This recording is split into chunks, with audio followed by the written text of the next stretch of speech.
ইতিহাস কারোর জন্য থেমে থাকে না, ইতিহাস কাউকে ক্ষমাও করে না। ভুল করলে সেই মাসুল কিন্তু দিতে হয়। আচ্ছা, আজকে দেখাবো রাজনীতি সম্পর্কিত কয়েকটা বই।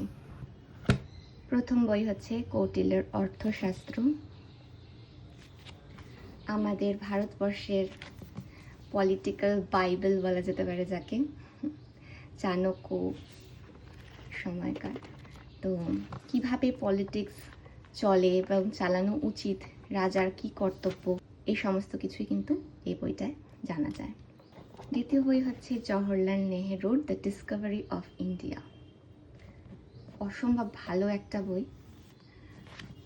কোনো পলিটিক্যাল বায়াসনেস ছাড়া যদি এই বইটা কেউ পড়তে পারেন তাহলে কিন্তু অনেক সমৃদ্ধ হবেন। আমি একটু জাস্ট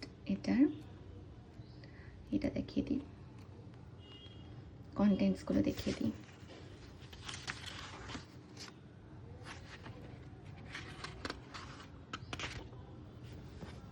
তৃতীয় বই হচ্ছে মহাত্মা গান্ধীর autobiography, the story of my experiments with truth.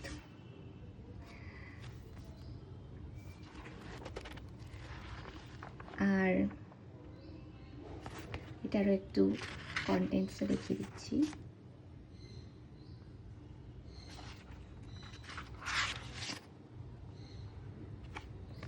তারপরে হচ্ছে এই একটা বই।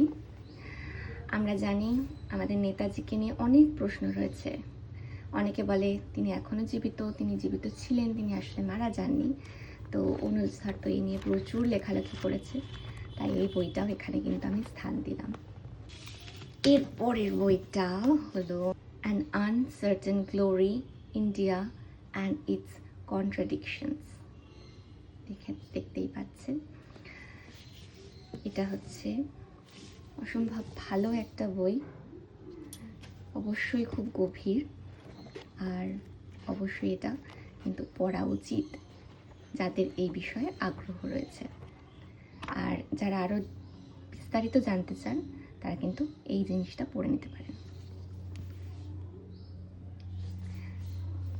তো এই ছিল আমার আজকের দিনে, যখন আমাদের পশ্চিমবঙ্গের ভাগ্য নির্ধারণ হচ্ছে, সেদিনে কয়েকটা বই যেগুলো মনে হচ্ছে আমার আজকের দিনের জন্য অ্যাপ্রোপ্রিয়েট।